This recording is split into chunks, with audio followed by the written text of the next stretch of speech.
Yeah, good evening and welcome to this lecture with Gary Friedman. My name is Peter. I am the headmaster, I think is a proper English word. This is a world premiere because this lecture has never been done before. So I'm happy we can do that tonight. I don't want to go into a lot of introduction of Gary. I think the next couple of hours will be an introduction to Gary and his whole life. But what I would say is that Gary is a technician and he's an engineer, and I have had the experience that he can explain difficult stuff for me so I understand it. And I think that's the best quality about Gary. So I hope you'll enjoy the next couple of hours and that we will have some great geek talk. Welcome. Welcome, Gary. Good evening, and thank you very much for coming. My name is Gary Friedman, as Peter mentioned. I've had several different careers in my life. The most interesting one, I think, was the 10 years I spent at the Jet Propulsion Laboratory, part of NASA. I was an engineer by training. I was also a photographer. I did an awful lot of other things. So everybody always asked me, gee, what was it like to work there, and why in the world did you leave? And that's a very good question. And by the time the evening is over with, you will understand it all too well. But what I want to do is give you two halves of the equation. There's the part that I did for NASA, and I worked for the Voyager spacecraft, the Galileo spacecraft. I worked a little bit on the Mars rover, just like for a week.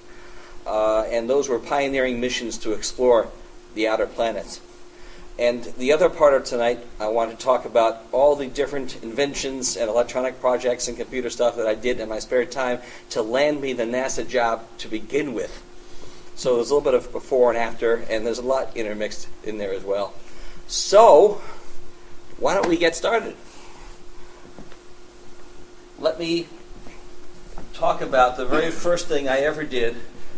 Generally speaking, whenever you're a kid, you're attracted to things that are illegal. In this particular case, back in those days, the phone company frowned upon you plugging in your own equipment. You couldn't even buy your own extension telephone. I had lots of extension telephones which were stolen out of empty apartment buildings. And I would take them apart and improve them. This is the one that was on my desk for a long time. On the earpiece, there's a switch that would cut the mouthpiece off, so it was like a good hold button. Over here was a switch for an amplifier, so everybody in the room could hear what the person was saying.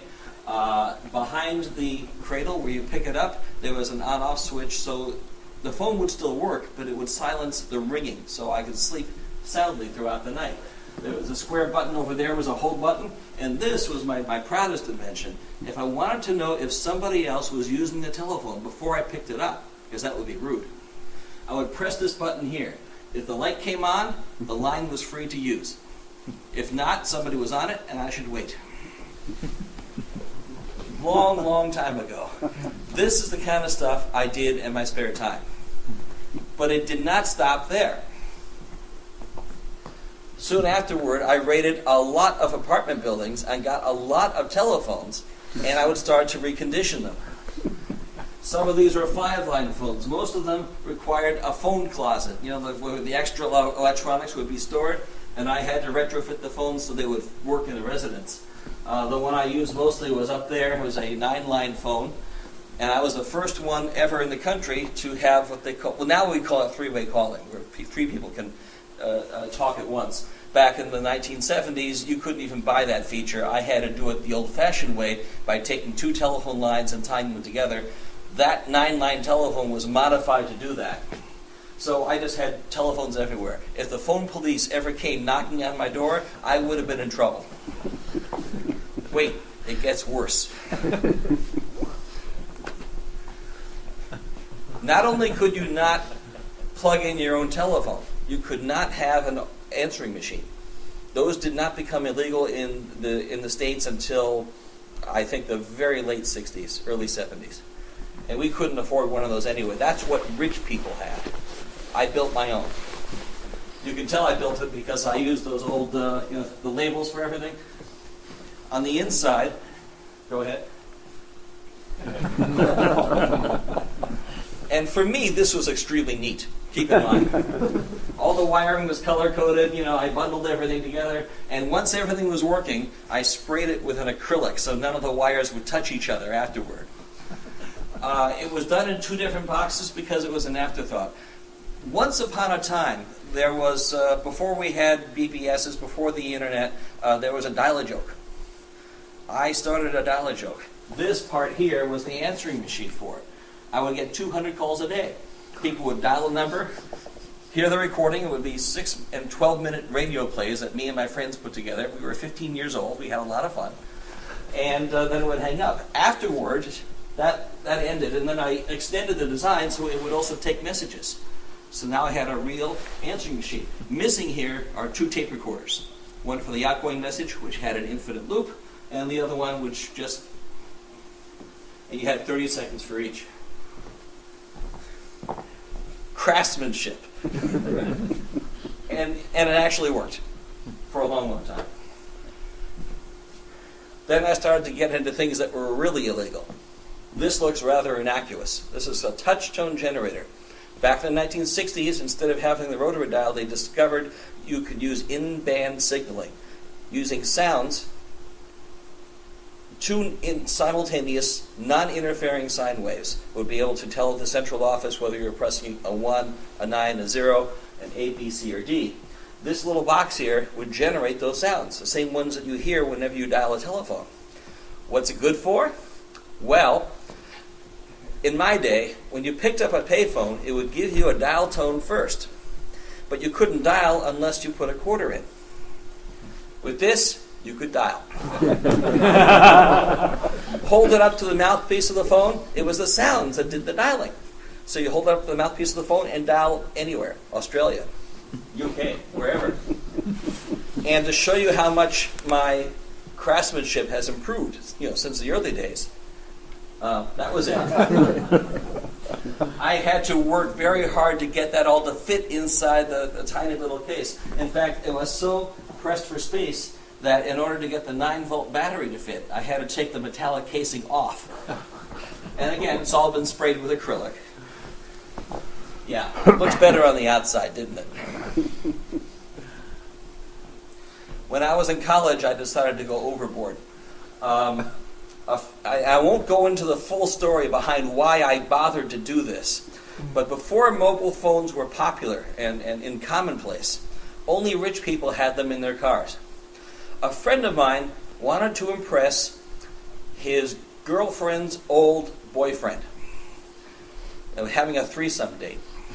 I built this for his car. It was a mobile phone that actually appeared to work. And it would do all the things. It didn't actually work. It was a complete fake. But if you were to turn it on, it would scan the frequencies. It would have LEDs in there. One row of red, one row of green. It would keep flashing different colors. If you picked up the phone, you would hear a dial tone. That's because the tape recorder number 1 under the left seat would have a sound of a dial tone. You dial a number, and no matter what number you dialed, 3 seconds later, you would hear a busy signal. Too busy. So he wanted to impress his girlfriend's old boyfriend. Hey, I'm a rich guy. I have a mobile phone. The things you do when you're bored in college. Also, speaking of being bored in college, I actually built a shoe phone. I was really into telephones. Did I mention that? Everywhere I went, people would always be asking me, Gary, how come the extension in my bedroom doesn't work?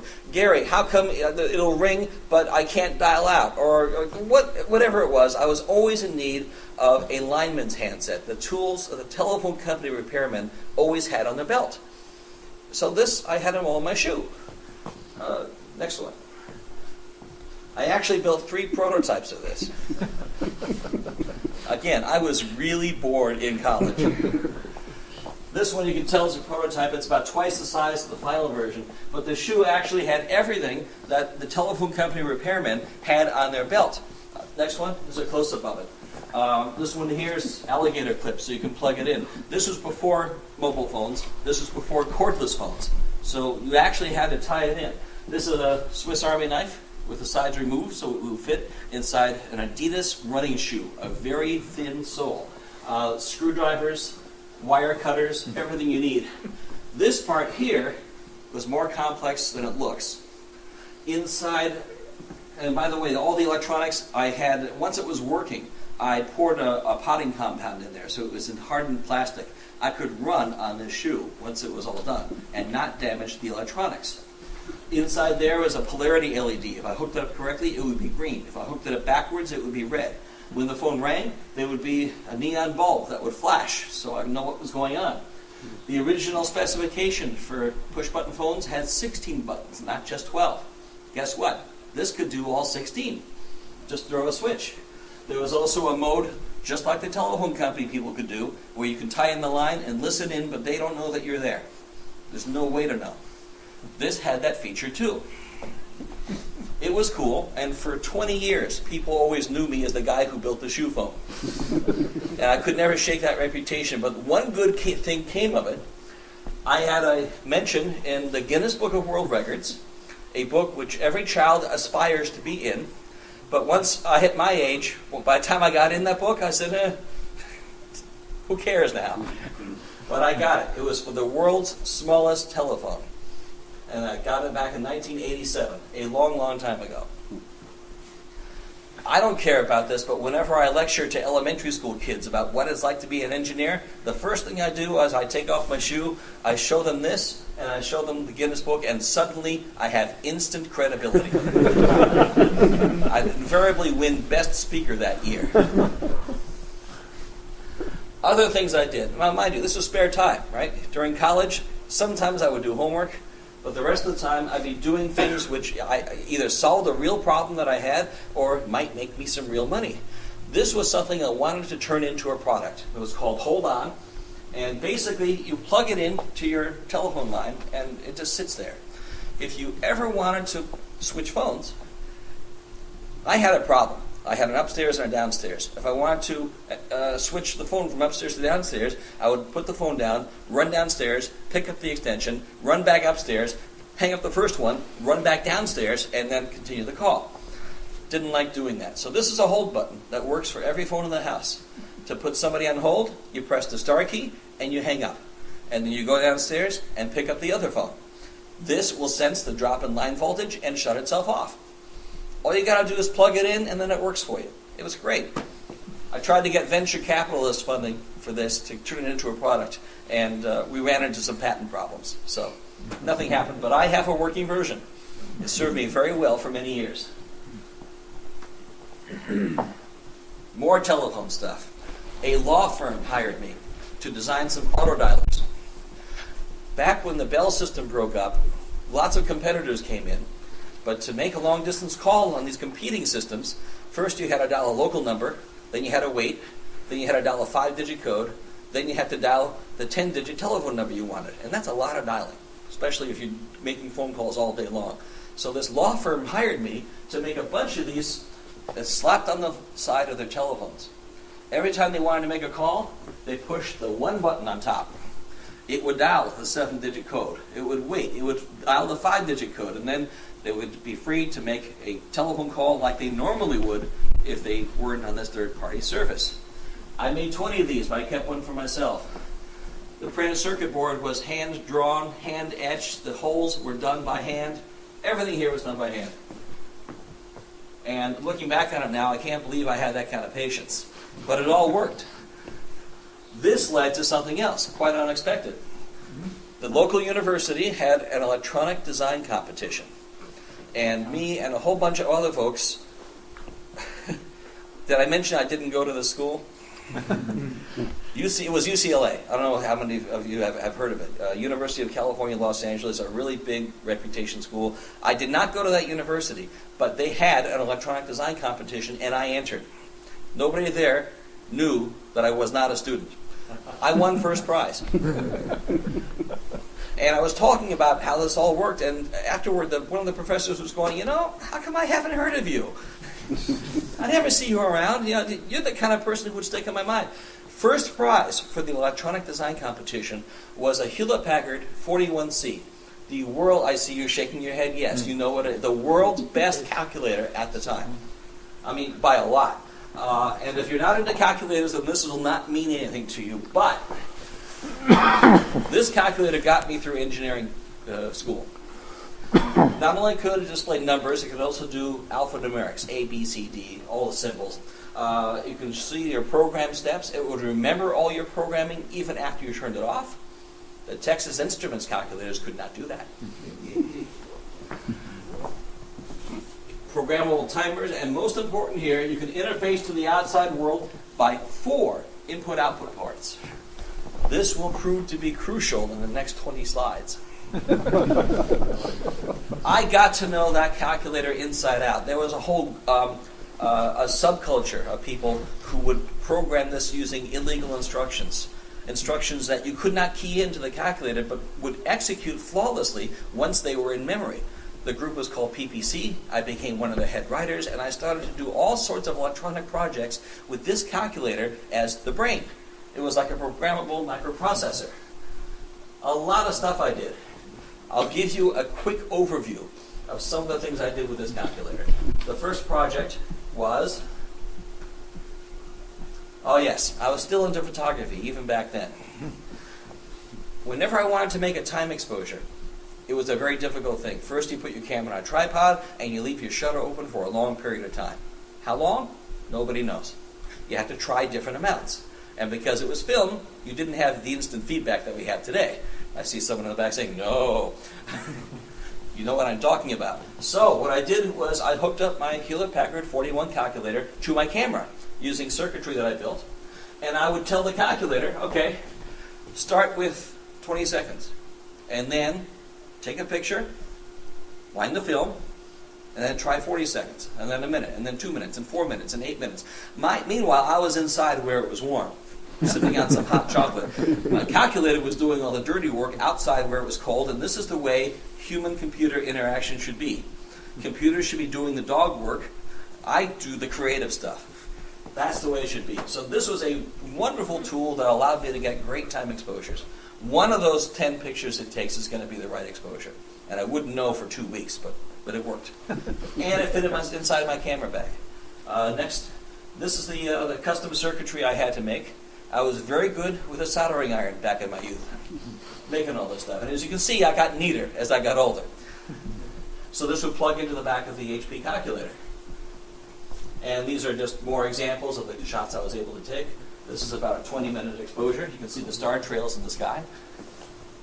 Nice stuff. I was also into dark rooms. I breathed in a lot of developer vapors in my youth. And a dark room is a very tedious place to be. I created more circuitry and more software to allow the calculator to control the dark room while I concentrated on the creative stuff. Again, exactly how it ought to be. Not only could this control be larger, next. First, it would turn the larger on and off. Not a big deal. So I would do this for focus. Next. Then I had a light sensor, which was essentially a negative analyzer. And you would take 3 readings off the negative. The lightest, the darkest, and the 18% grayest. And the calculator would read these values and calculate the right exposure, how long should the enlarger be on, and would also calculate the correct polycontrast filter to put in the enlarger to match the contrast range of the negative. So again, I can concentrate on the creative stuff while the calculator does all the dog work. Wait, there's more. In addition to that, the calculator can turn the enlarger on and off for the recommended amount of time, and then it would keep track of all the prints and all the chemicals. Here's those 1 in the fix and 0 in the wash. And every time it was time to move a print from one bath to another, I would get a different audible sound. So I could just worry about all the creative stuff, and it would just it would keep track of everything, so I didn't have to forget things. This was wonderful. I'll tell you, I love this calculator. I got it to speak.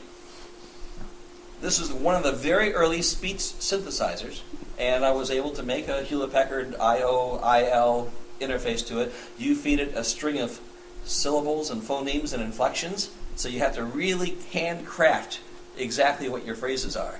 And it would say it. And it would sound like a speech synthesizer from 1980. Those sounded really primitive, and that's what it was. Back to answering machines. You saw the first answering machine I built when I was 15 years old. This one, again, controlled by the Hewlett-Packard calculator, and it would answer the phone. It would speak to you using the same synthetic voice that I showed you in the previous slide. You can talk to it using a push-button phone. What kind of things you can do? Well, you can turn things on and off by remote control. Put in a 4-digit code and you can turn on your blender. You can flush your toilet. Or here's a bad guy. He's starting the buzzsaw. He's in California, but he's starting the buzzsaw in Canada by remote control. All sorts of things you can do. Today, these kinds of things are not unusual. Back in the day I built this, you couldn't buy it. This was completely novel stuff. It would also keep track of all the calls that came in and who called. It would read the name back to you. It was very sophisticated. This was my senior project in college. Before they grant you an engineering degree, you have to demonstrate a spattering of competence in the field that you're trained in. So this was it. I got an A. That was nice. And then I graduated. Very first job out of college. The Jet Propulsion Laboratory. The best NASA site ever. Why is that? Next one. Here's all the NASA sites. NASA is really concerned about astronauts and putting people on the moon and putting people in the space shuttle. The Jet Propulsion Laboratory is the only NASA site that doesn't care about that. They build robots that go out and explore the solar system. And now beyond, because now we got a lot of spacecraft that are just outside the ecliptic plane. So this was the best job anybody could hope for. And I'd worked on a couple of the more famous missions. Jet Propulsion Laboratory's most famous missions are the Voyager spacecraft, 1 and 2. They even made a Star Trek movie about those two. Galileo Mission to Jupiter, Cassini, which is currently still sending back information from Saturn. The Mars exploration rovers, there's a lot of them, but the very first one was done on a shoestring budget that no other, even the Department of Defense could not do what JPL did for that budget. And this was responsible for single-handedly reinvigorating America's enthusiasm for the space program back in the 90s. Ulysses went to the sun and discovered more about the magnetic field. Pioneers 10 and 11 preceded Voyager. By the way, we can still talk to all of these spacecraft right now. They're very far away, and they now make the Guinness Book of World Records as the world's longest teleoperational link. It's impressive. I'll talk more about it later. Next. The part that I was working on involved the Deep Space Network. Once the information gets transmitted back to Earth, it has to be captured, processed, and turned from ones and zeros into knowledge. NASA's infrastructure for doing that is called the Deep Space Network, and it's comprised of 3 giant arrays of antennas spread all over the world. There's some in Goldstone, California, Madrid, Spain, and Canberra, Australia. They were decided to put there so no matter what time of night or day, there would always be an antenna pointing somewhere to receive spacecraft data. There would never be a blackout time. All this information would be sent back to JPL in Pasadena, California for analysis, and then they will decommutate the data and then send it to the principal investigators who are all over the world. But JPL was like the clearinghouse for all the information. They designed the spacecraft, they decommutated the data, and then they sent it all out for analysis. I think I just said that. World's longest teleoperational link. The Deep Space Network had a lot of world firsts. Nobody was doing these things back in the 1950s and 60s when it was built, so they had to create the radio science from scratch. And you should see some of the equipment. I'll be showing you some of the equipment that they had to use. Pioneers in radio astronomy and communication. Nobody had done a radio length that spanned billions of miles. Now, to give you an idea how difficult it is, we in our hotel we have a remote control, and the batteries are kind of weak, so the television can't always see the signal. Now, imagine a signal from a spacecraft about 1,000 times weaker than that, traveling a much greater distance from the bed to the TV. Anybody here a Carl Sagan fan? Billions and billions of miles away. And we're able to figure out the signal and what it's saying, even though it's being drowned out by a lot of white noise. X-ray noise. It's like it's like turning your television onto a station where there's no signal. All you see is white noise. And then 1,000 times fainter than that is somebody trying to talk to you. JPL can extract that signal from that noise. Very, very impressive. Next. This is the equipment that was being used. Very mature technology, but again, when you're a pioneer, you work with whatever you have. Some of these machines, especially this one, when I was a summer hire, my very first assignment was to work on this, a UNIVAC 1219.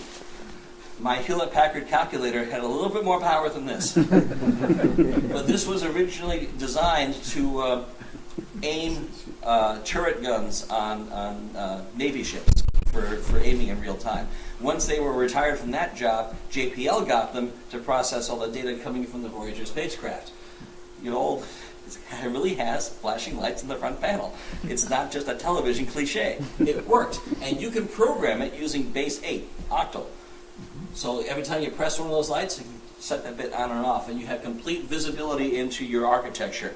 Your accumulator is there, your memory locations are here. You can see exactly what the computer is doing, and you can single step through your program and look at the entire state of the computer on the front panel. It's a very efficient design and very useful. What year are we in? This was taken in 1990, but I believe the machines were designed in the 50s. Need I say they're incredibly reliable. Each one of those bulbs is like a 90 volt, a neon bulb. Oh, next. These are just more shots because even when I was there, this was old equipment. I couldn't believe the stuff that was still running and still processing all the data. Later on, I was going to do something about that. But basically, all the information would appear as alphanumerics on TV screens, and you can punch the button on those little boxes below, and a new data screen would show up on top, and that's how people would monitor a spacecraft data feed in real time. Down here, 9-track tapes, the kind that spin back and forth, you remember those? Still using them. Turns out, data on 9-track tapes doesn't last that long, and NASA's got a big problem about decaying data, and they have a whole team of people set up to try to extract it. I'll talk about that later on. Next slide. I've also found it kind of amusing that at the head of the entire operation, I mean, yes, exploring the universe is a very exciting thing, but it can also be very tedious. They're doing crossword puzzles here. They're reading the tabloids. Just anything to just kind of keep the time and keep them from being bored. Kind of amusing. I guess the real excitement is when you're the principal scientist looking at an instrument. Next. So I was part of the Deep Space Network. I was part of the ground data system. We would turn the data into knowledge and then deliver it to the principal investigators. When I came on board, they were using all these old systems that were designed in the 60s and the 70s. I was part of an advanced information systems laboratory. We were the prototype lab. We would try new things. Because after all, punch cards just, they're not hip anymore. Wouldn't it be great if we can get rid of all of these masses, reams of paper and printouts, and look for new ways to deliver and visualize the data? That was one of the many jobs I'd done there. And as you can see, we were able to get windowing systems in color instead of those black and white data screens. Ooh. We got more than that. Next.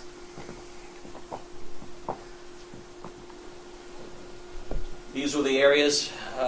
In our day, there were two major operating systems that the world knew about. One was MS-DOS, and the other one was Unix. And anybody who used Unix would be a real snob.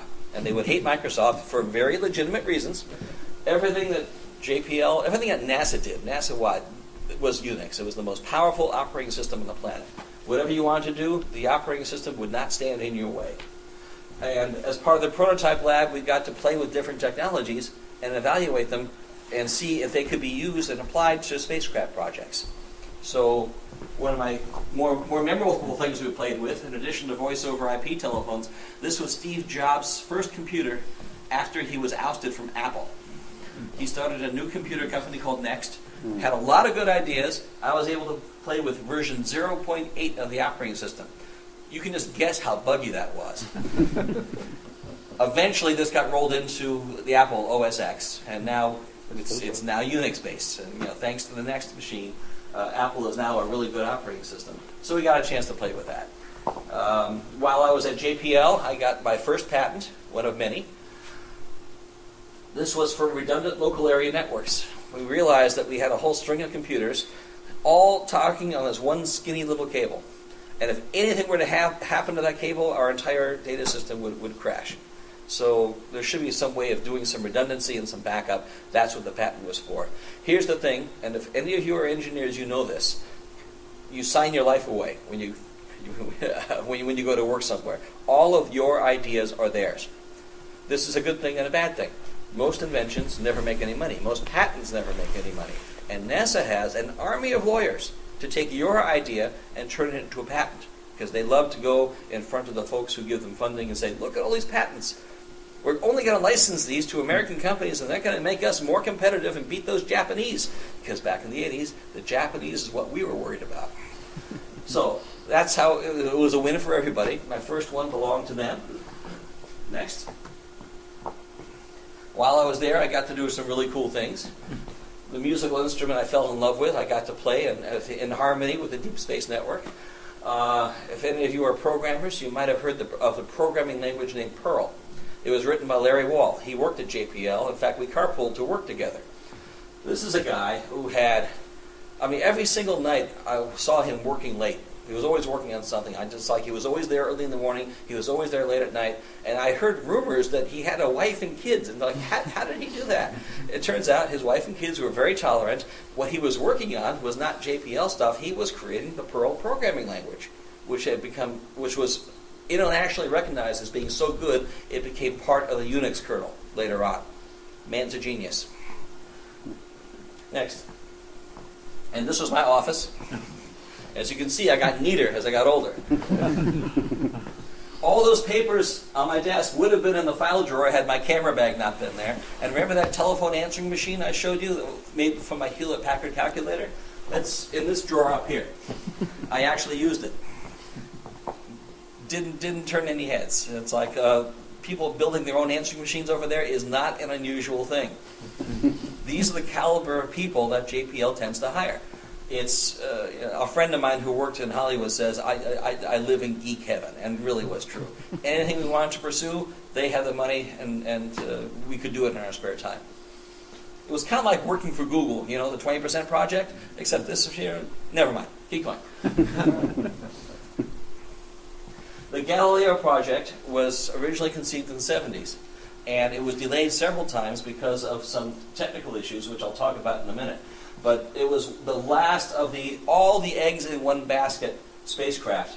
It would go, its mission was to go explore Jupiter, and we wanted to learn more about the atmosphere. So it was going to drop a probe into the atmosphere, and it would have about 5 minutes to sample the gases, radio back what it found, before it would get crushed by all of the gaseous pressure. And this is one of those animations. Obviously, this is computer animation. They couldn't film it while it was happening. But it only had just a few minutes to act. So that was just one of the many experiments that it had. It also had, next slide, every single scientific instrument you can imagine. Next one. That was the probe, by the way. Everything you ever wanted to measure about Jupiter is there.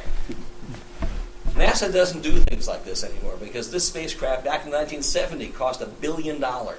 Everything was there. And it turns out you couldn't have all of the instruments running at once because if you turn one instrument on, it would affect the readings of another.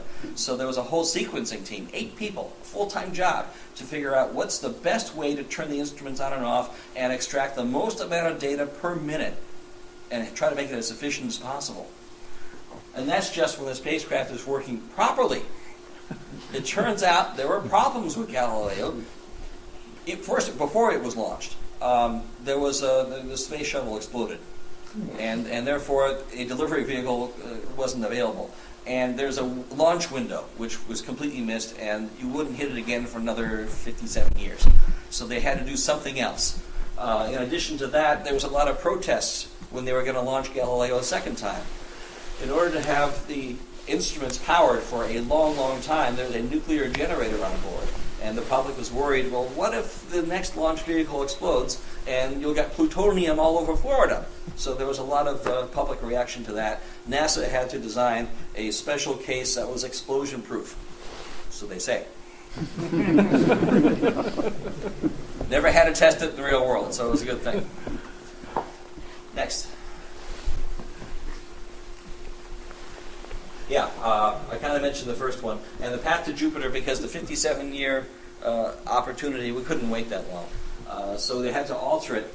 What they ended up doing was having it swing by the Earth twice, and each time it would do it, it would be like a gravitational slingshot and get more and more inertia, and then head out to Jupiter. And the project was delayed for 5 years, but eventually it went out there and got the information that it was designed to do, but not before it had two phenomenal failures. The first one was the antenna. It wouldn't open. Now, if you have a closed antenna, it's really important. Remember I mentioned to you how difficult it was to hear a spacecraft signal through all the noise in your television? Well, imagine if your transmitter wasn't even working properly. So it turns out the problem was, because the mission was redone and swung by the Earth twice, and it went to regions that were colder than the spacecraft was originally designed to handle, the lubrication that would help the umbrella unfold was kind of frozen, and it got under too much resistance. That's what the best guess. Nobody was able to go out there and look at it. So, not yet. Can you go back? So that was the first failure. Fortunately, there's redundancy for everything. So Galileo has a backup transmitter and a backup receiver, but it's much, much slower because there's no big antenna for it. So imagine doing all this state-of-the-art exploratory work on a 300 baud modem. Remember those? That's about the speed at which we were able to receive information. And a lot of high-end data was coming through there. So when you're a mission specialist, you learn how to deal with these things. A couple things were discovered, first by Voyager, and then it was reinforced by Galileo. But the first and foremost is Jupiter has rings, not just Saturn. Turns out 4 planets have rings, and here's proof, because if you look at Jupiter from behind, and the rings were actually illuminated by the sun. There they are, here and here. Very, very skinny. You would never see it with a telescope. Next. We also discovered hot spots on the moon of Aiyyo, which was not a surprise because Voyager had accidentally discovered volcanoes on those moons many years earlier. So there it is. They were able to study it using a heat map. These are volcanoes On one of the moons. hydrogen, right? Or something like that. I don't think hydrogen. It was some sort of like, was it like Some molten sort- rock? Some sort of molten rock, right? And I'm sure hydrogen was a component, but I couldn't tell you what the makeup was.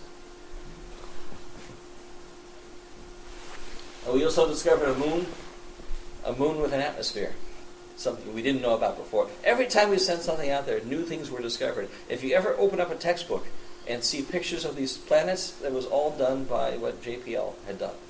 That's where those pictures came from. Next. This is just a handful of the discoveries that we got from Galileo. We got a really good understanding about the Jovian atmosphere. Again, we had 5 seconds to analyze it. We discovered underground saltwater liquid on Europa, Ganymede, and Callisto. Volcanic activity. Actually, it didn't discover the... this one's wrong. It did not discover the high volcanic activity, but it did document more of it. Voyager found it first, and it flew by 2 asteroids and discovered a moon of an asteroid. Asteroids are tiny.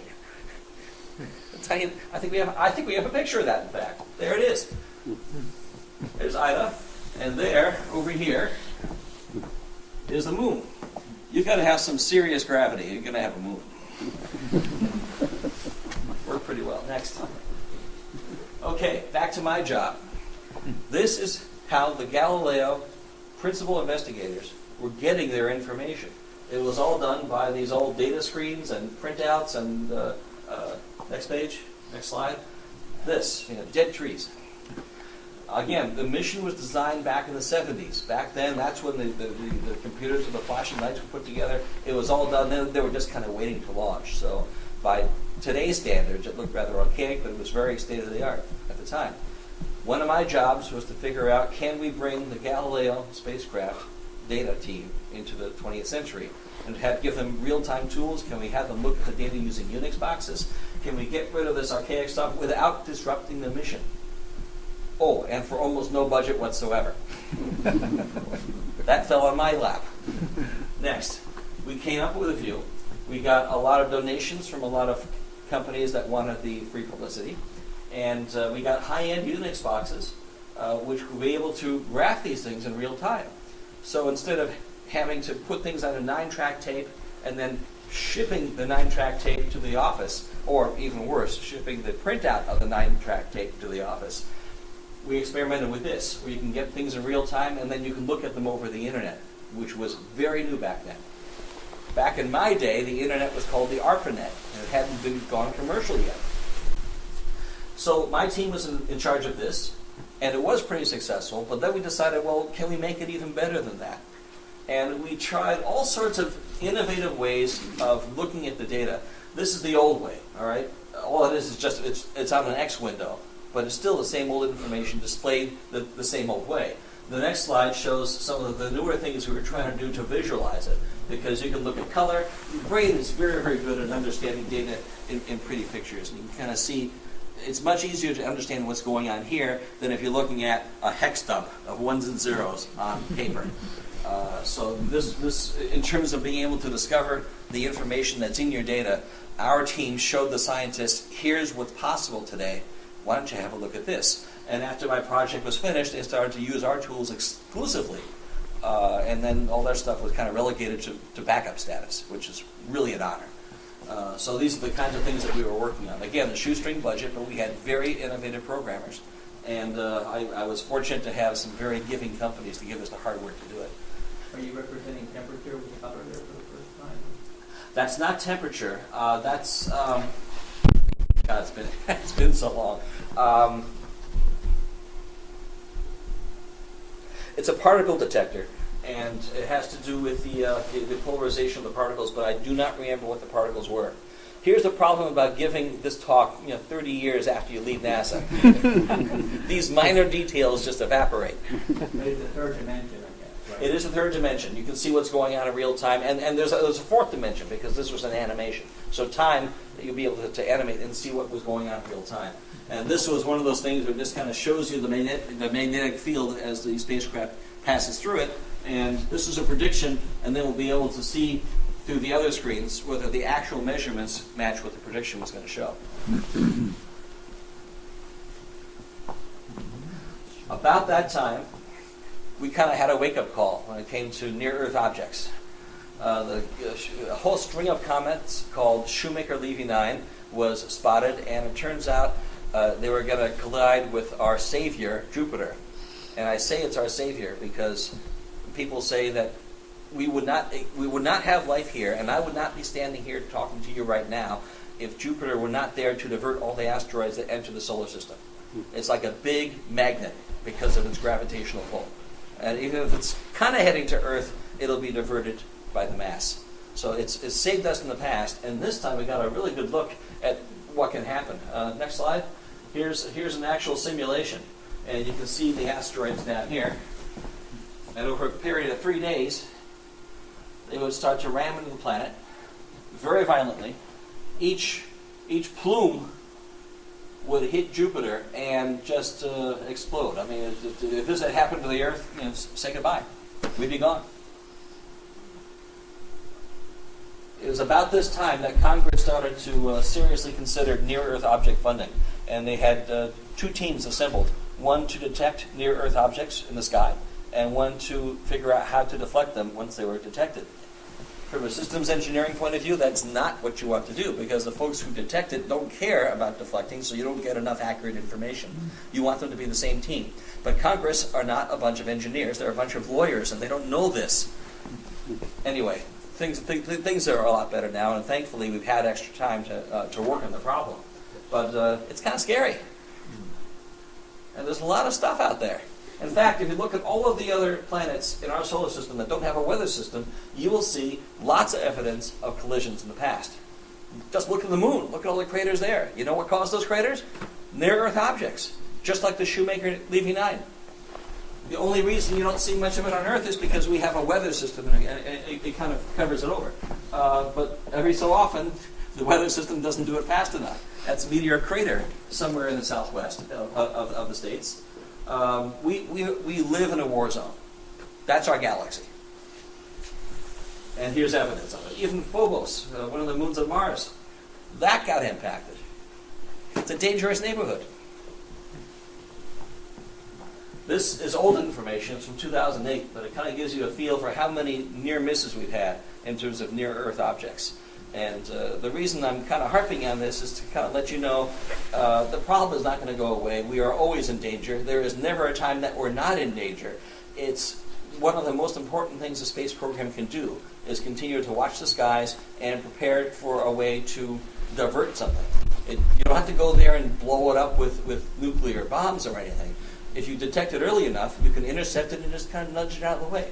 Just a simple rocket motor burning for a year would be enough to nudge it out of the way. 1 Earth radii is all you need, and you can save our species. So that 0.8 that went between us and the moon? Yes. And sometimes we would discover it after it had already passed. Oops.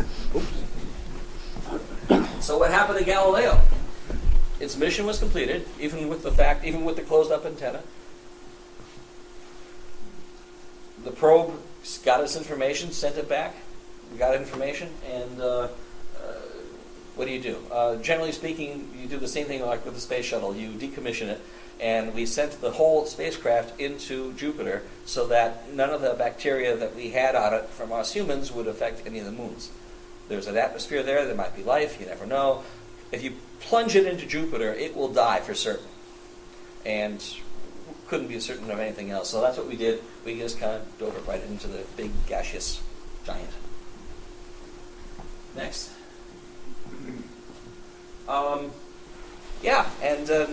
Timing is actually perfect now. Peter said, whatever you do, make sure you're done by 9 o'clock. So why don't we take a 10-minute break, and I'll tell you more about the Voyager spacecraft and other things I was inventing while I was still at JPL in my spare time. Let's reconvene in about 10 minutes.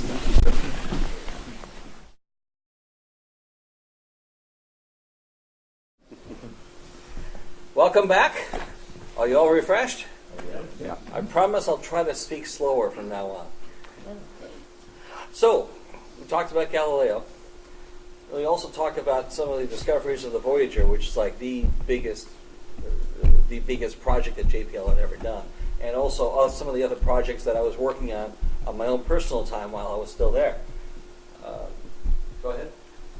By the way, because of all of this additional HP 41 stuff I was doing on spare time, I was one of the few people in my group that understood both hardware and software.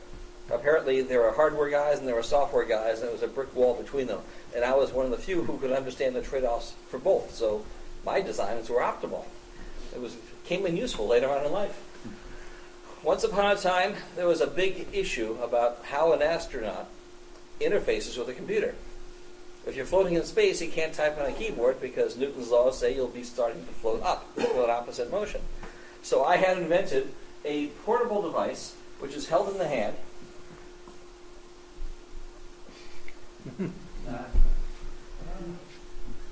And when I was younger, somebody told me, the egg is a perfect shape for the hand to hold. If you do it without, I said I was going to speak more slowly. If you try crushing an egg with your hand, you can't do it unless you try to pierce it with your fingers. But the two work very nicely together, so I figured, okay, why not take a shape that's natural for the hand to hold and put buttons on it where my fingers naturally fall. And then I'll be able to type combinations of buttons while it's strapped to my hand, and then I'll be able to type regardless of position, whether I'm floating in space or lying down or driving a car or just doing whatever. Because of the original prototype shape, I had named this device the DataA, and for the first time, well, I won't mention that yet. Next slide. I made lots and lots of prototypes because I found it to be very useful. Back in my youth, I was coming up with ideas like every 10 seconds. Some of them were awful, some were really great, but it was the kind of thing where if I didn't write it down right now, they would evaporate and be gone forever. And that was a very stressful thing for me. So having built a working prototype of one of these just really saved me, because no matter where the thought occurred, whether I was driving, lying down 2 in the morning, whatever, I was able to write it down and then not worry about it. When I got back to my office, I could hook it up to my computer and squirt the ideas across, and then I'll be able to review them. Once upon a time, I had one of these by my bedside because I always came up with great ideas at 2 in the morning. And one time it was like, I grabbed it, I wrote it down, and then I went back to sleep. I completely forgot about the idea for 2 weeks. And then I hooked up to my computer and downloaded all my notes. And I looked at the idea, wow, that's a really great idea. And 2 years later, I had a patent on it. And I would have completely forgotten about it. So how do you type on this? Next slide. Imagine your 5 fingers are lying flat on the table. And the circles here represent each of your 5 fingers. The alphabet is designed to be very easy to remember. If you draw the letter H through your hand, for example, the prominent feature of the letter H is the crossbar, and it goes through the thumb and the pinky as your hand lies on the table. And so the thumb and the pinky together will type an H. The letter T also has a prominent crossbar, but it's a little bit higher. As your hand lies flat on the table, it crosses the 2nd and 4th finger. So those two together form a T. This is called chording. The idea is it's like playing chords on a piano. Pressing multiple buttons at once, you can do all letters, all numbers, all punctuation, anything you can do on a computer keyboard, you were able to do with this. I was able to memorize this alphabet in about 2 hours. It was designed to be easy to remember. And I was able to do other prototypes. Next. It solved some very real problems as well. Back then, it was designed for a keyboard for astronauts, but around the same time, people were starting to text on their cell phones using numeric keypads. And even today, the biggest problem in the States are people texting while driving. So now, I can keep my eyes on the road and type all day long and not worry about any of this. So, it was cool for astronauts. I thought this was going to be an invention that the world needed right now. The problem is nobody knew that they needed it. Nobody even recognized that there was a problem. And let me tell you, if you ever start a company and you solve a problem and your clientele don't even acknowledge that a problem exists, you've got an uphill battle. Next. So this is the prototype I ended up carrying with me at all times. It's an old Motorola pager, which I took apart completely and built my own guts into. And so it looked like a pager, which at the time was a socially acceptable device to wear. And I also have hooked up a bedridden workstation. One of my friends who was a programmer, his back went out, and he wasn't able to work for 2 months. And I said to myself, well, you don't need a healthy back to program. So I put together what I call the bedridden workstation. And that is a working prototype. I was able to use the keyboard as an external keyboard for an IBM XT. Ooh. And what I'm wearing there is a heads-up display. It was able to do VGA resolution in monochrome. And I was able to answer emails and respond to emails even before I woke up in the morning. If I came into work late, nobody knew it.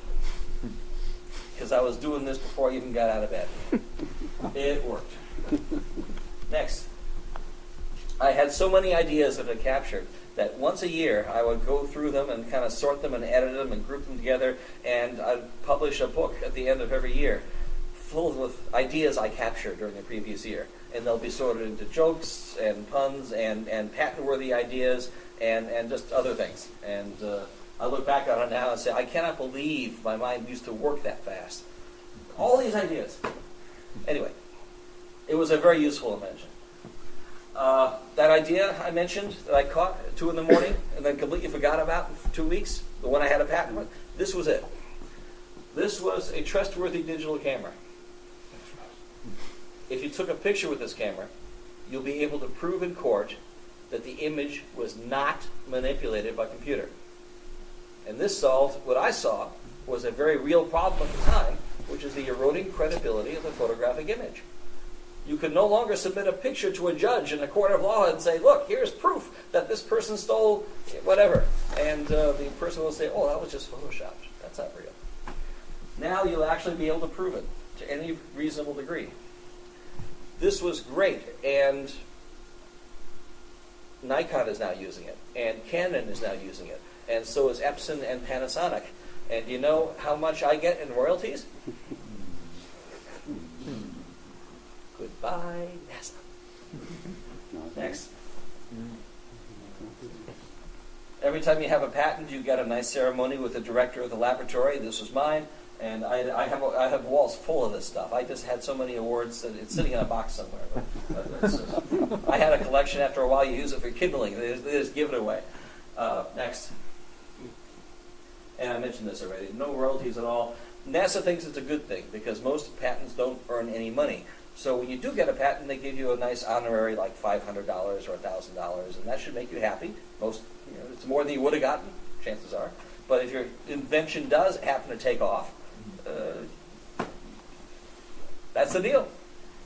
Next. So, also while I was there, Hewlett-Packard came out with the next big thing in terms of personal handheld calculators. It was called the HP71, and it was way better than the 41 that I had won at that university when I was still in college. This one could speak 3 different languages. It was BASIC, Forth, and assembly language, and each of the programming environments could call each other.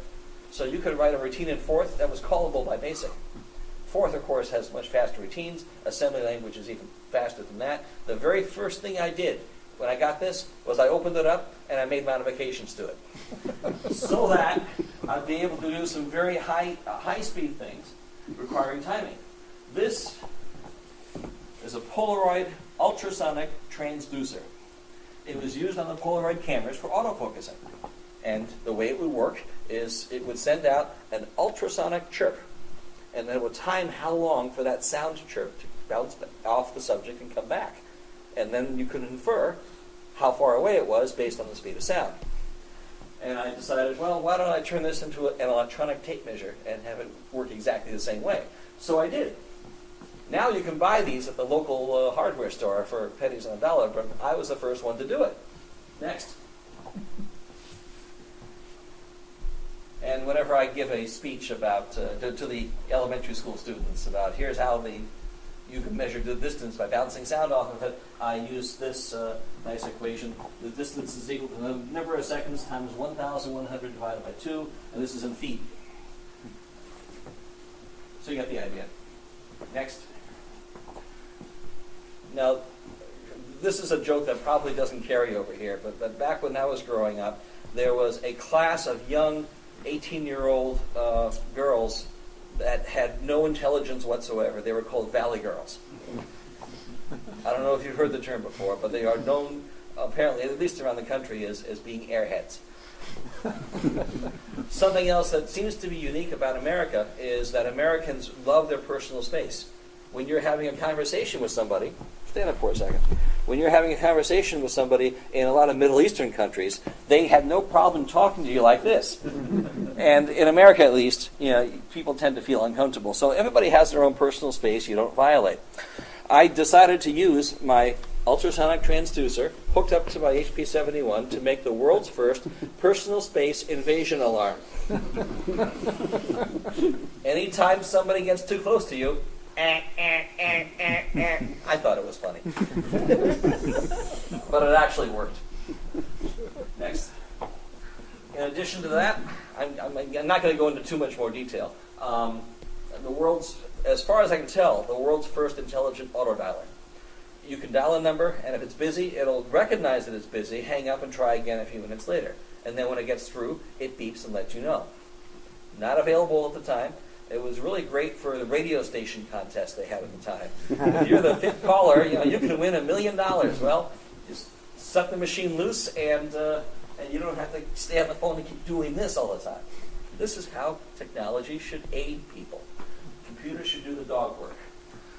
Lastly, because I was a photographer and because I like to tell stories, I made my own slide projector dissolve unit. Now, for those of you who are too young to remember, once upon a time, multimedia meant 2 slide projectors and synchronized sound. And every time, and it was a very artistic thing. And you want to show several pictures, one would fade very gently into the other. And it's a nice effect, but very difficult to achieve technically, because what you're doing is you're feeding these slide projectors a fraction of an AC sine wave, fraction of the power. So you have to create what's called a pulse width modulator, and the HP71 was so fast. It ran on AAA batteries, but it was so fast it could start to feed, expand and contract the pulse width, and you have a zero crossing detector, so it was always in sync and it would always look really, really good. There were no slide projector dissolve units on the market at the time that met my unique needs. So I created one from scratch, both hardware and software. And I look back now and I say, how many photographers would ever create their own? Never mind. Next. What year was that? That was 1988. Now the Kodaks did have the little plug that did the light bulb would go down, right? Yes, why don't you go backwards? Actually, I was using that plug. It was a 7-connector plug. 2 of them were for advancing, and 5 of them, and 5 was more than you needed. I don't know why they used 5. But yeah, you had short 2 of them together, and the bulb would go on if your switch was in standby mode. Okay. And it worked very nicely. But this is all archaic technology now. But at the time, it was really, really good. I had documented a cultural exchange between Soviet and American high school students back in the era of Gorbachev and the Soviet Union, and that was groundbreaking work. I was there for 2 months. I shot slides, and I wanted to bring the story back because I knew that people could see what happened over there. I was able to get a room full of bleeding heart liberals to cry at the end of every single show.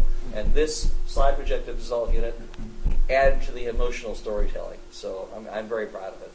And if you want to see what that story is now, there's a Adobe Flash version of it online on my website, friedmanarchives.com. Where's that whiteboard? Oh, I'll write it down later. Anyway, so that's what was done. And all these projects with the HP, somebody had asked me, well, gee, you ought to compile all these into like one big book instead of random magazine articles dispersed everywhere. So I finally did. And my very first book was called Control the World with HPIL, which stood for Hewlett-Packard Interface Loop. That was the proprietary means that handheld battery-powered calculators could interface with the outside world. And unlike the personal computer at the time, which might have a serial port and a parallel port, and that's the extent of the I.O., this you could do 255 devices in a loop, and each one was individually addressable. Brilliant and low power. So you can do all sorts of great things. So all the aforementioned inventions were written up and explained in a way that was very clear, and I wanted to make sure that I was not making a book that was as dry and lifeless as the engineering textbooks that I grew up with. And so I went out of my way to make sure that things were clear. I had cartoons to get the point across, and people said, well, gee, this stuff isn't that hard to understand at all. It's approachable. And later on, I used the same technique to write my books for the cameras, because technical stuff doesn't have to be dry and lifeless. Now, unless, of course, you are a professor and you have to impress your peers so you can get tenure at the university. I didn't have those problems, so I was free to actually make something that was approachable. Next. Voyager spacecraft. It was the only one to actually go by 4 different planets, and it was a unique opportunity because there was not enough fuel on board to visit all 4 planets. What they had to do instead was take advantage of the fact that all the planets happen to be in the right alignment. They'll be there in the right place. When you go by one planet, you got a gravitational slingshot, which gives you a boost toward the next planet. Every 127 some odd years, the planets are aligned in such a way that you can make such a journey using a minimum amount of fuel. And it turns out 2 spacecraft were launched at the same time because they weren't too sure if it was going to work or not. So there was a Voyager 1 and Voyager 2. And that's all there was. You know, for those of you who are Star Trek fans, there was no Voyager 6. Just to let you know. Voyager was one of the most successful missions of JPL history. It went to Saturn, Jupiter, Uranus, and Neptune. I said every 100 some odd years. 176 years is the opportunity. So next time your grandchildren will be doing the same kind of a journey. It went through the rings of Saturn to discover what they're made of. Turns out that wasn't the wisest move. And so far, it's the only spacecraft to visit Uranus and Neptune, and since then, we're still talking to it. And as of last week, it's still making history. I'll tell you more about that in a few minutes. Next slide. Now, the best way to describe the navigation of the spacecraft is to tell the following analogy.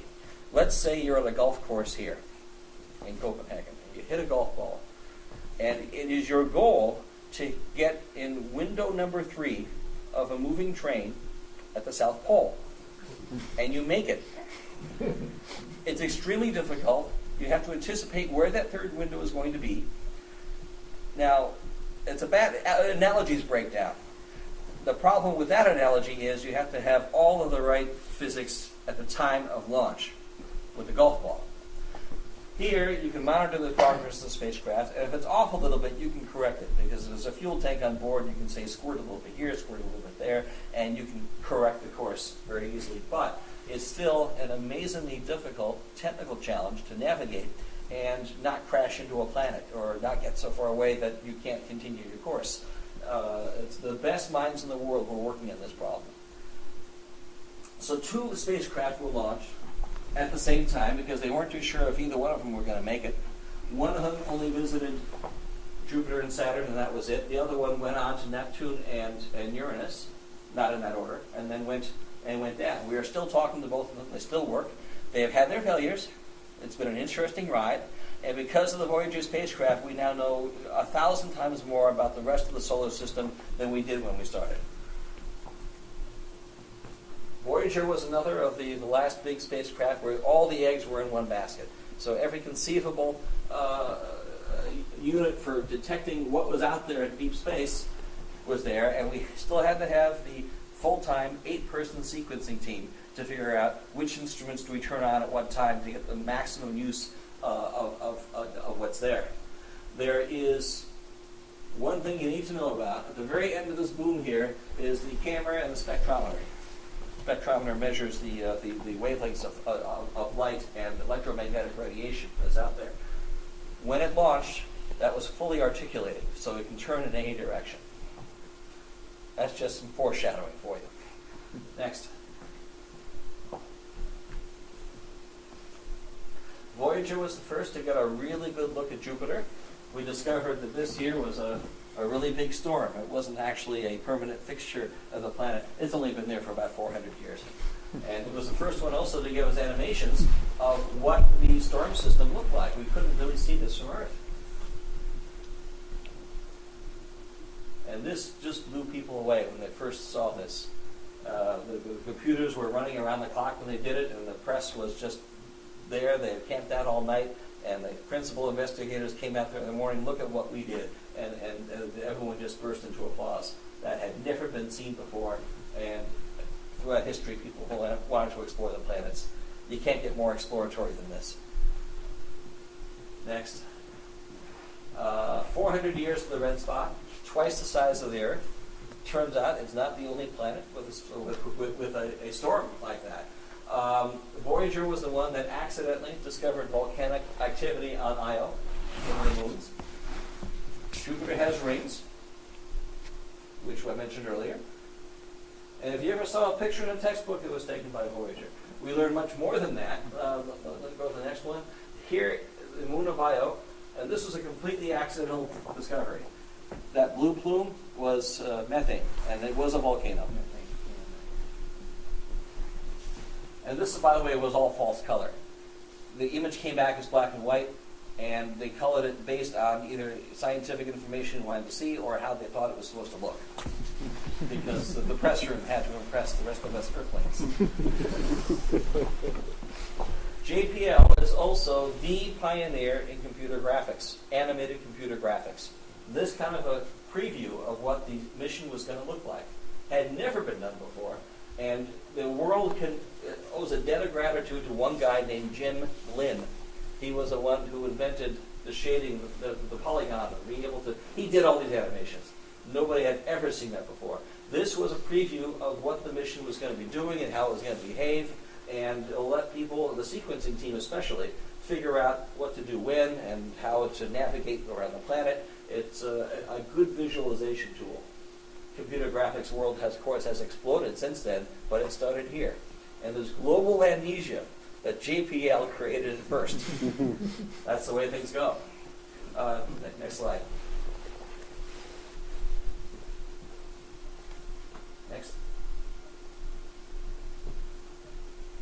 once again, Saturn's rings. At the time the spacecraft were launched, nobody really knew what the rings were made of. It was still a thing of mystery, so Voyager 1 went like right next to it to get a close look, and they got these great black and white pictures. It's a time lapse, and gosh, those are interesting pictures, but we still don't know much more about what it's made of than before. And funding was about to run out for both the spacecraft because their mission had pretty much run its course. Next. So they decided, well, funding's going to run out. Let's give it a suicide mission. Let's send Voyager 2 through the rings and then measure the stuff that we find. Seems reasonable at the time. Okay, so there's the picture of Voyager. There's a picture of Saturn taken from Voyager's cameras before it went through the rings. And this picture down here is the picture of Saturn taken by Voyager after it went through the rings. That's when they realized, oh, maybe the rings are made out of rocks. Which in fact they were. And a lot of damage had come to the spacecraft. And so they had to do a lot of very clever reprogramming for the rest of the mission. Oh, by the way, after this had happened, they ran it through the ring saying, okay, funding's running out, that's it, that's the end. Congress came by and said, you guys did such a good job, we're going to extend the funding for the mission. So you can go to the other 2 planets now if you want to. Great, we broke our spacecraft. So they had to do a lot of very clever programming. Every time the Voyager wanted to take a picture of something, you had to rotate the entire spacecraft around, take a picture, and then rotate it back. Thank goodness there was enough fuel on board to afford that, but the sequencing team was working overtime, trying to figure out how to do this using the fewest amount of resources. Next. Just like the Galileo, it had a few technical problems, so too did Voyager. The primary receiver failed. There was a backup for everything.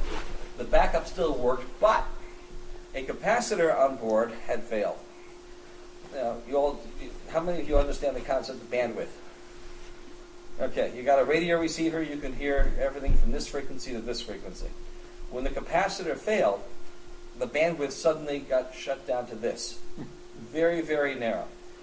And it would shift left or right depending on the temperature that was going on. When you sent the message from Earth, you had no idea what temperature the spacecraft was going to be at the time the message was received. And so the Deep Space Network, every time it spoke to Voyager, had to send the same message 100 times at this frequency, this frequency, this frequency, this frequency, this frequency. And then Voyager was finally reprogrammed to say, yes, I got it, and this was the frequency I got it on. So it would be a little bit more efficient later on. But this is kind of what had to happen. And because it was a backup transmitter, the backup transmitter failed too, not just the receiver. So it was the primary transmitter and receiver failed. And everything was working on backups, and the backup receiver has the one with the shorted out capacitor. So it was an exercise in patience and perseverance. And oh, by the way, the radiation-hardened CPU and memory started to fail also, and there was a big, bad block of memory that was starting to corrupt. So they were able to map out that memory by remote control using the same send a command 100 times at different frequencies method of communicating with it. What these guys did is just heroic, and be able to save a spacecraft with a 4-bit rad-hard RCA processor, and be able to get the scientific data and to have it fulfill its mission despite all these technical failures. It's amazing what they did. Next. When I went to the planet Uranus, we discovered a few things. It's one of those things where we always assume that the planet's going to be north on top and south on the bottom. It turns out Uranus has the poles sideways. They say the planet has been knocked on its side, and that's an animation of where the magnetic poles were. Completely unexpected. They're not too sure how that happened, but my personal guess is an asteroid hit it, just like it hits everything else in our solar system, and it just kind of knocked it on its side. Voyager discovered 10 previously unknown moons, or a total of 27 for this planet. And Uranus, like everything else, well, like the other 4 planets, has rings. We did not know that at the time. A lot of cool discoveries, and it really is that featureless. There's hardly anything there. No giant blue spot or red spot like Jupiter has. Next. Miranda is probably the most interesting moon. It was there, if you were to compare it with the kind of geological features that the Earth has, everything's multiplied by 100. The cliffs are deeper, the caverns are wider, it's far, far more rugged. 12-mile canyons and cliffs due to fracture. You think the fjords are nice. You should see a flyover of this. And by the way, speaking of flyover, JPL was another one to pioneer the idea of a virtual flyby by using altimeter data that was gathered by the Close Encounter. That's coming up in another slide. We talked about new rings a second ago, and they figured that what are the rings made of? This is probably debris that was left over from another moon, a 28th moon that was somehow exploded or something, and that's just leftover debris. I think the next one has the flyby animation. No, never mind. Neptune is the next planet. When Voyager 2 was launched, we only knew two things about it: its name and its position, and that was it. It was too far away for any telescope to see, and it was one of the most exciting times in planetary discovery history because, again, this was before the internet. So whenever the Voyager came close to the planet and we'd be talking to it and getting data around the clock, there was new discovery, and the press had just converged on the lab, and it was insane. 24 hours worth of discovery. Everyone was excited by what they saw. This was behind the scenes. This is where all the scientists hung out. In the auditorium, the press from around the world converged in the lab, and they were just reporting in every language imaginable. To say that times were exciting is an understatement. This has never been done before, and it will never be done again because in the future, any new discovery will be made by the internet. I mean, the information will be disseminated by the internet, and instead of having everyone gather to discuss and go wow and celebrate, they're going to sit quietly in their cubicles and look at the data on the screen and go, hooray, and that's it. So yeah, excitement. Next. Neptune has rings too. Not a surprise anymore, I guess. It has the strongest weather system in the solar system. It also has a weather spot, just like Jupiter does. The blue spot here is the size of Earth. And new moons were discovered during that time, for a total of 8. This was how we discovered the rings. There's no way to see it from before, but after Voyager had passed the planet, it looked backwards, and you could see a silhouette. And then, because the rings were so dark, they were saying they were made out of carbon, so they don't really reflect any light. But they did attenuate some light, and that's how they were able to figure out the rings were there. They weren't visible, but when you look at a star through them, the star would start to disappear, and that's how they knew that something was blocking the light, and that something was a ring. A couple of them. And here's a computer-enhanced version of it. Cool stuff. The guy who was analyzing the rings was named Rich.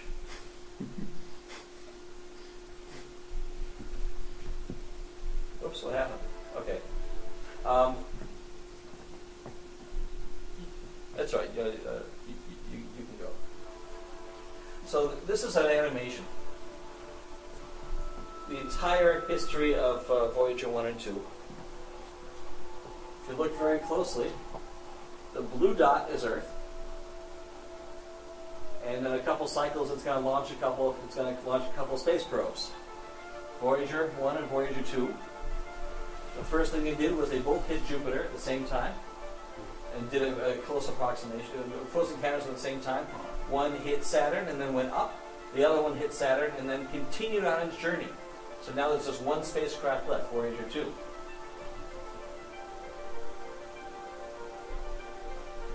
Next was Uranus, 5 years later. A close encounter with that and all of its moons. Was the first one supposed to also, was the original plan was to go to more other planets, or just? The first one was 2 planets only, and then it would go up. Okay, that was planned. Right, and the other one was, well, we might be able to hit all 4 planets if we got enough funding, so let's just kind of cover our bases there. So this is a Voyager over at Jupiter. Let's see here.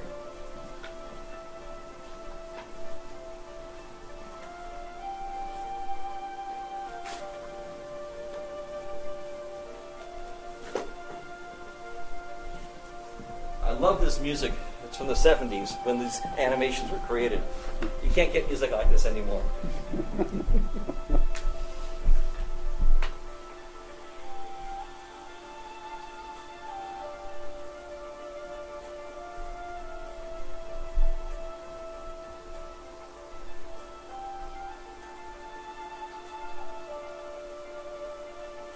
So this, the largest moon was Ganymede, and every time it went by a planet, it would try to get close looks with as many moons as possible, without actually hitting it. And again, that's a navigational challenge. The moon Europa was next.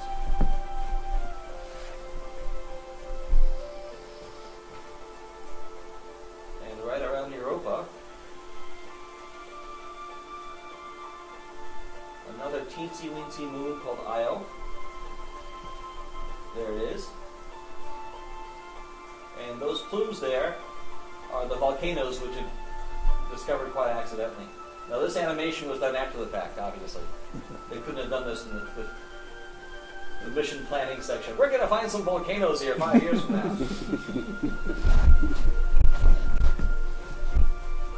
What was the lifespan of a capacitor or any electronic device at the time in 1977? What was it like to have one? No, what was the lifespan? I thought it was 5 years. I can't answer that question. Oh, okay. I'm sure they chose mil-spec parts. It was designed for extreme temperatures and extreme radiation. So this is actually the time-lapse photography. This isn't the simulation. That was real. And never before have we ever seen a picture of the cloud movement on Jupiter. So another series of bursts. This was not Neptune. It was not blue. That was false color based on scientific data.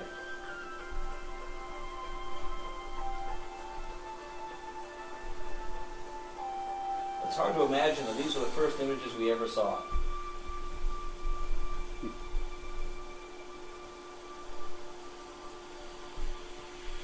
Total observation time with Jupiter was about 3 months. And then it continued on its way. Jupiter gave it a gravitational slingshot, so it sped up and changed its direction to head over to Saturn. Now look at the very end of the boom there. The camera was turning around left and right, which is what it could do before it entered the rings. And there's the animation, a different version of what we saw earlier. This was from Voyager 1. It passed right next to the rings, but not actually through it. I guess I wanted to smell them, get really, really close. How thick are they? What? How thick? How far? Oh, how thick are they? Thick is that? You know? I no longer remember. So I thought they were ice crystals. You said they were rocks. They were as hard as rocks. They're a combination of rocks, debris, and ice. And here's where they tried to do an analysis of it. You saw a second ago, there was a fixing on a star, and then it went through to figure out how thick were the rings. So that was the best analysis it was able to do without actually hitting it. And then it left.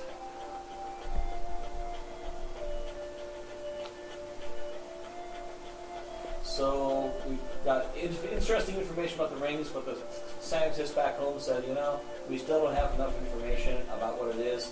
Our funding is running out. Let's try sending Voyager 2 through the rings and see if we can learn anything more.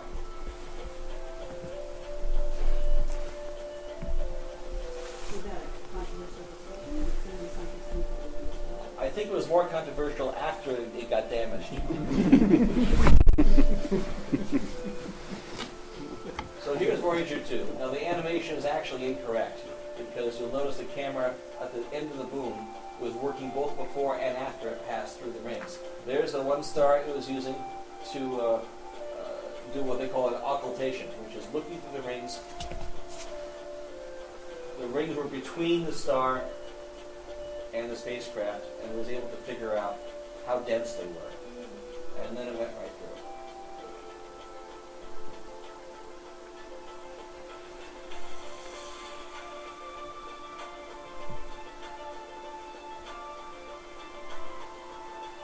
So Voyager 2 then got its funding extended. 5 years later, it hit the planet Uranus. It did have rings, but you know what? Didn't look like that. They were almost invisible. It was just The artist was exaggerated.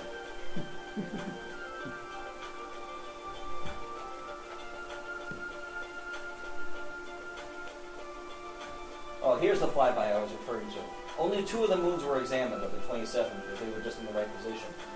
Altimeter data was given. It's like doing high-resolution radar. You'd be able to know how high each piece was. And with that data, they were able to use computer graphics and recreate, by computer simulation, what it must have been like to fly through there with an aircraft. Again, this was cutting-edge CGI.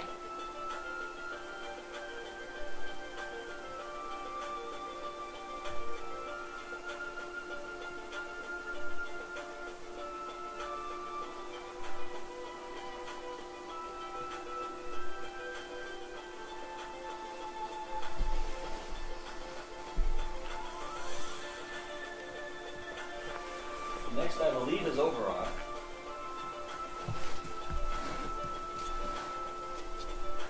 Way over there. Voyager also took pictures of Ariel and Titania. There were many more moons, but just none of them were in the path, so it couldn't really be observed. And at this position, that's when they discovered that there were rings and they could figure it out. Not when the spacecraft was in front. And I believe they're going to show the star technique here as well, the occultation. There it is. You can start to see the star will diminish a little bit, and that's how we're able to figure out that there were rings. They were black like soot. They weren't visible, but they were measurable. And it turns out the rings weren't incomplete circles like you see here. They had gaps. They were discontinuous.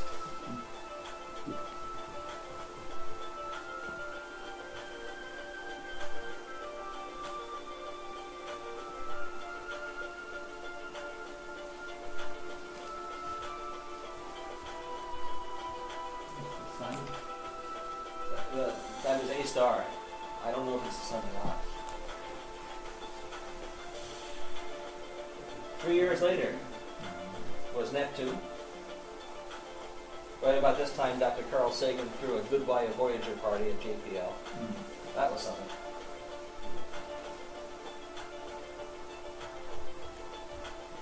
That's what we discovered. Yes, it's a great gaseous planet. Once again, it has a big spot.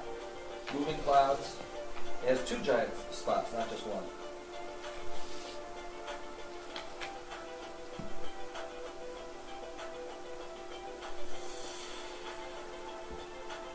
Next came Neptune's moon Triton.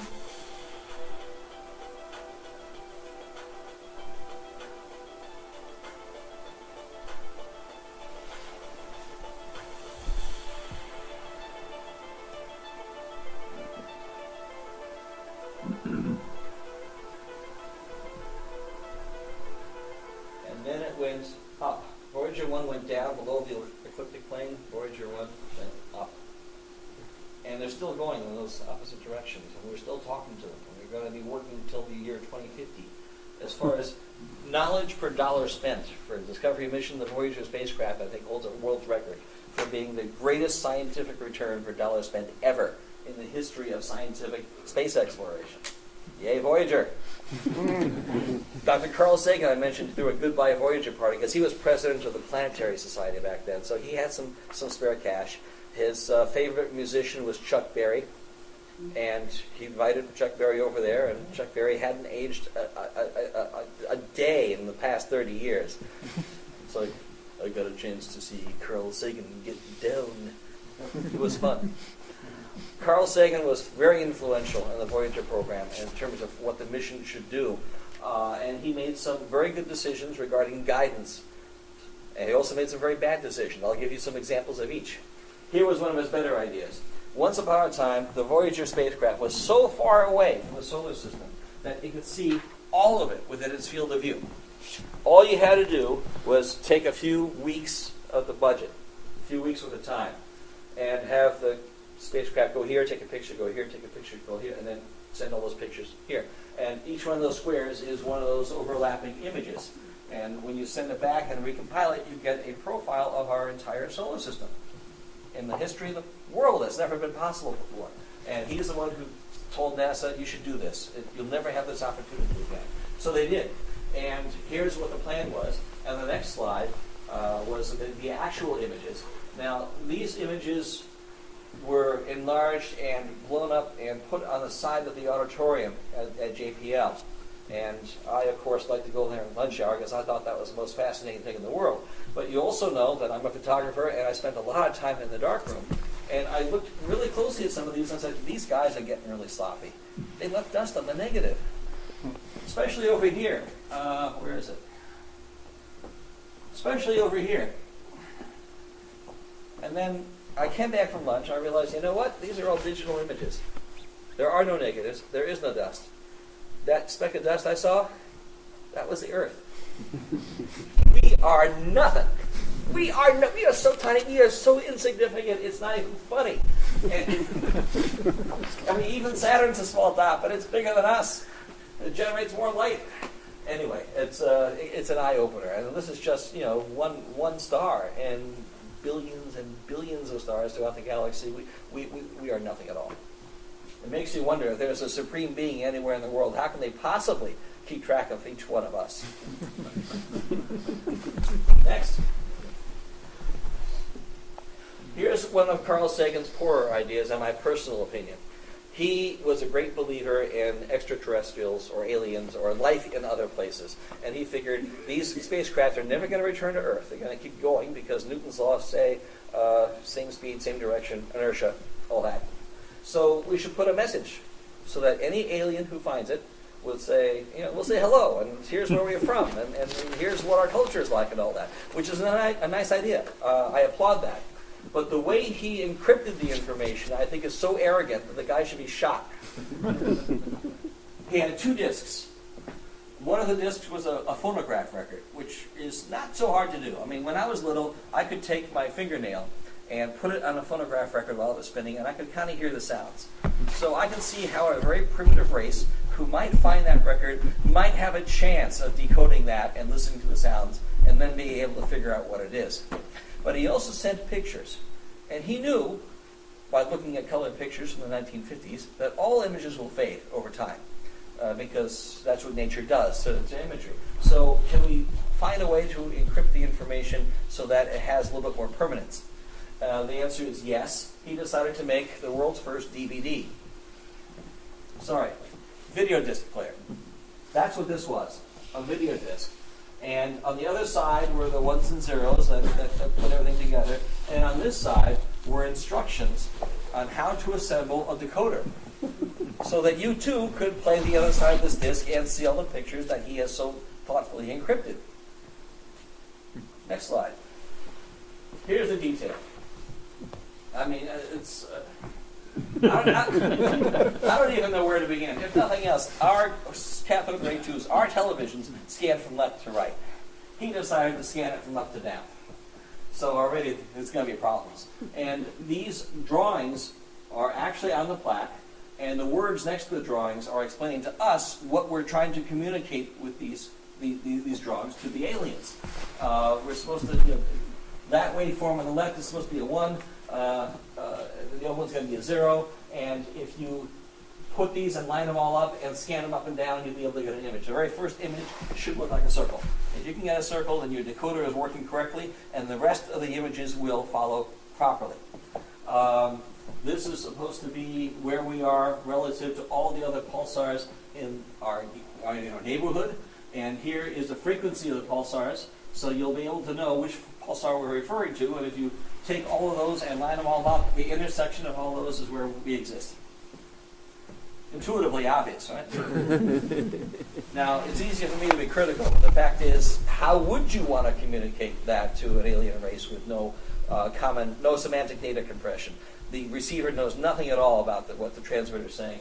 It isn't easy to do, I will grant him, but I think, if nothing else, I would have put a package of 1-hour photo prints in the spacecraft so they can just look at them instead of having to build the decoder. It's almost like he's saying, if you're not intelligent to figure this out, we don't want to hear from you.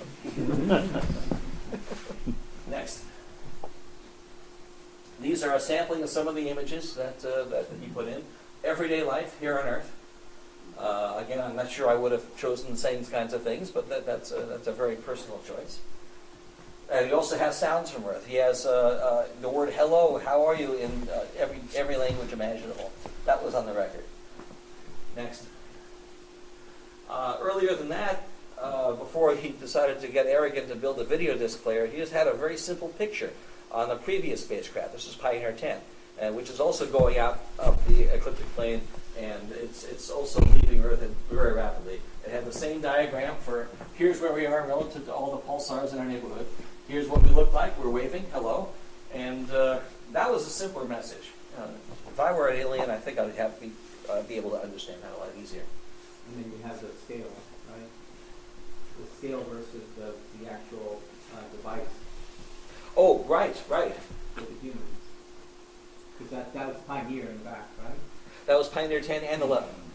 They had many different pioneers. Some just the spacecraft were identical, but their missions were all different. These are the only ones that are still functioning, and we're still talking to it, in fact. Next one. Just to wrap up, so you saw the best of Voyager, but it's still out there. It's going to be communicating until 2025. It's now 16 billion miles away. I don't know what that is in kilometers, but trust me, it's far. And we're still talking to it. It's a very, very weak signal, but the amount of power in the transmitter is about the same as one of the old Christmas lights. Not the LEDs, not the kind that we have now, but the old kind that took 110 volts and would burn your house down. It's one of those. It will be closest to the next closest star in a mere 296,000 years. I mean, the universe is big. So it's just amazing we're able to find all this out in our lifetime. But now, this was back in the 70s when all this information came in. Now we have new higher-end telescopes. They are discovering new planetary systems every single day around stars. So to explore these, it's going to be difficult because you send that spacecraft out, and it'll take generations before it actually gets there. Someone's going to have to invent warp drive to be able to get out there very quickly. Next, please. So here's where everything is now. The blue line is Pioneer 10. The green line is Pioneer 11. And this is it's a two-dimensional representation of a three-dimensional thing. So just because the line is longer doesn't mean it's actually further away. But right now, Voyager 1 does hold the world's record for greatest distance. And because it hasn't come across anything interesting, you figure, well, what are we learning from it? The answer is just last week there was a press announcement about something we learned about the placement of the solar collectors. It turns out Voyager is not as far along as we thought it would be by now. Something has been holding it back, and nobody's been able to figure out what. And last week they announced what it was, and they came up with a new word to describe what it was. I don't know what it is. I was on the plane here when it happened. So that's these are the pioneers. These are what helped us explore the solar system. The last interesting project that JPL was working on when I was there, thanks for coming, was the Mars Pathfinder. As I mentioned earlier, America had lost interest in the space program. Why do we have the money anymore? What are we doing here? They sent this little tiny thing out onto Mars, and suddenly everyone said, wow, the space program is great. Let's give more money to NASA. And this was put together on a shoestring budget. It was the only interesting thing that JPL was doing. I had spent 10 years there doing this work, getting patents. I was getting restless. I didn't want to say, when I'm 80 years old, I don't want to look back and say I've only worked at JPL. I want to try to do other things. I tried to get onto this team. When I couldn't do it, I decided, okay, it's time to branch out and try something else. So 10 good years at JPL, and then I moved on to other things. Problem is, what do you do next? Where do you go from there? My biggest frustration was I had all these inventions and patents and I couldn't commercialize them. And as long as I stayed there, their internal laws would prevent me from trying to do so in my spare time. I needed to go out and learn how to run a business because you could not trust somebody else to have the same kind of enthusiasm for your ideas as you have. And you just can't trust anybody else. So I left and I started my own information technology consulting firm. using a lot of the contacts I had, using a lot of the knowledge that we had gained by building these prototypes of strings of Unix and Windows NT systems. It started out with one person and one telephone. I was the one person. And we grew it to 22 employees after 5 years and about 10 million US dollars in revenue. It took about 5 years off my life in terms of stress. I don't recommend that to anybody. Next. And I just said that. Next. So, very quickly wrapping up, after that happened, the company crashed and burned after 5 years. I mean, we did really well. The revenues went up. I reinvested in other people so that the expenses went up. Those other people didn't do their job, so the revenues went down while the expenses went up, and you know how that ends. So then I went to work for .com, made a lot of money, lost a lot of money. And then at that time I had a small nest egg. I figured, okay, I'm going to try to get the DataA commercialized because there was a great need for it. Kids were texting all over the place. That was the market. Every test market we did for this, all the teenagers thought it was cool. I thought it was a great thing to develop, patent, and license. Couldn't get the venture capitalist, anybody to fund it. I spent 18 months. I must have spoken to 800 venture capitalists around the world. I made elevator pitches. I went to the networking meetings. I had business plans. I revised it every 2 weeks. I did everything a good entrepreneur should do. I finally ran out of everything. I just lost my nest egg, and that was it. I punted, and I lost. So what do you do when you work for something for 12 years, and then you lose? The answer is you go to China and teach English for a semester, which I did. And now, fast forwarding a little bit, I'm now out of the technology world altogether, having done pretty much everything I think I can. It's a young person's business. And as information technology, all you're doing is beating your head against the wall because the products are always immature when they're introduced. And when you get to be a certain age, you realize that technology does not make people happy. And that's a strange thing for me to realize because when I was growing up, all I did was play with technology. I loved it. The guy who wrote Hitchhiker's Guide to the Galaxy, what was his name? Douglas Adams? He had a great quote. He had a great insight for technology. All technology is interesting when you are young. If you're younger than 35, you think technology is the greatest thing. You dive into it, and you might even be able to make a really good career out of it. After you turn 40, technology is completely useless. It gets in your way. You can't be bothered with it. You turn into an old fogey. And the more I ran this idea through my mind, the more I realized he was right, and I'm living proof of that. So now I'm making a nice living as a photographer and a lecturer, a writer, and a musician. And I would be derelict in my duties if I didn't let you know my fourth revenue stream. This really cool musical instrument called a pocket sax. It looks like a recorder, but because it has a tenor saxophone reed, it sounds like a cross between a saxophone and a clarinet.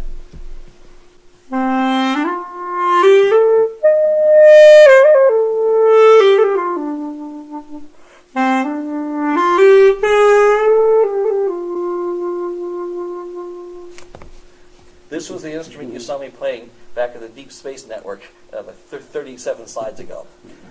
Anyway, I think that's my last slide. There we go. If you're interested in a lot of the navigation stuff that JPL has, and you want to know more about what's going on technically, they have the world's best introduction to the physics of spaceflight, and they do it in a way that I approve of. No equations are used. They explain it in a very intuitive way, and it's not condescending. If you want to learn anything about this, I highly recommend going to the site. And I believe that's it. Other than any questions, and thank you so much for spending the evening with me. I hope it was worth your while.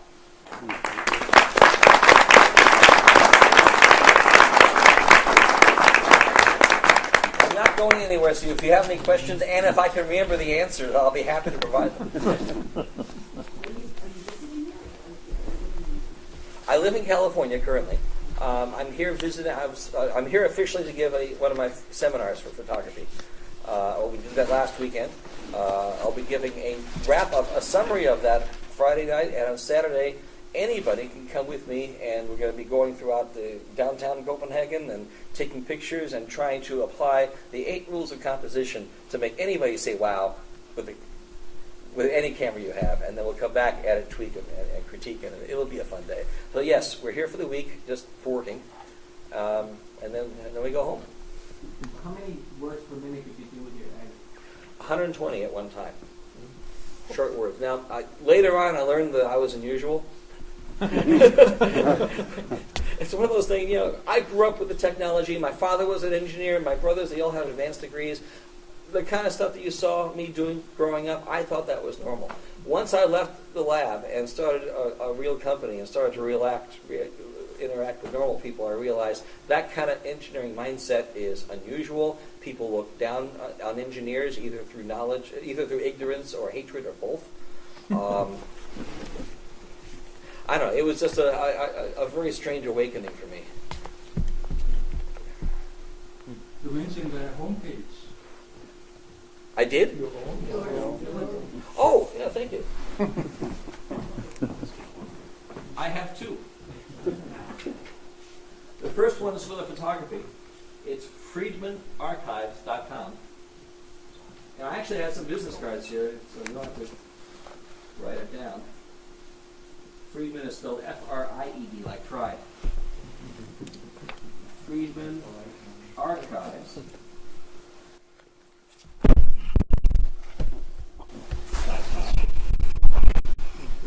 And if you're so inclined, that beautiful musical instrument that I just played for you, which I love because I can carry it anywhere, and it doesn't sound like a recorder. It sounds deep and rich.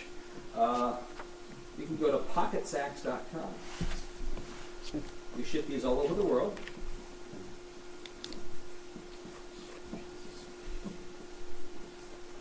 One of the things I learned while having my own IT consulting firm and hiring 22 employees and watching them not do their jobs and watching the company crash and burn as a result is that I prefer jobs where I rely just on me and nobody else. So that's kind of where the revenue streams come from now.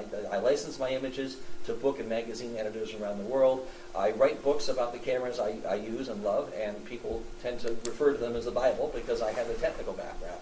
I give the seminars around the world. Me and my wife get a chance to travel. And the musical instrument, it's being a musician, being a photographer, it's the same thing. You're starving. You need multiple revenue streams to make it all work. So, and now I can talk about my old glory days. I don't dabble in electronics anymore. It's just I've hit the age where I'm not interested in doing it. But I could manage a team of programmers. You're second, yes? You mentioned in your introduction text that you would state the one thing never to ask your spacecraft to do. Was that going through the rings of... Going through the rings was the one thing you never want to ask your spacecraft to do. Okay. It's a lesson we should never forget. Yes? Are you still generating a lot of new technical ideas? Not as much as I used to. What's the last idea I thought of? No, the answer is no. Some people peak when they're 30 and they kind of slow down after that, and I'm a good example. I used to come out with hundreds of ideas a day, and now I'm happy if I come out with one idea a month. Although, there is one idea I've been meaning to try to prototype. I've always felt, in my seminars I talk about how light is everything in photography, and if you don't have good light, forget it. But we now have advances in computer graphics. You can watch these movies like what comes from Pixar, right? And they have really realistic lighting with CGI. And we also have 3D cameras. So if I took a picture with you with a 3D camera, I not only get a picture of how you look and your texture and your color, but I also know where your nose is, where your ears are, how far away things are. And I should be able to turn that into a wireframe diagram and texture map the 2D image, and then light them using the same CGI techniques that Pixar had pioneered many years ago. So I can make a portable studio and have really dramatic lighting on anybody without actually having to have the really dramatic lights. That seems plausible to me. In my spare time, I'd like to do that on my computer, but yeah. So you heard it here first. Cool. I'm not going anywhere, so if you want to, I'll be packing up. I'll be delighted to answer any questions afterward. But thank you all so much for coming. Thank you very much.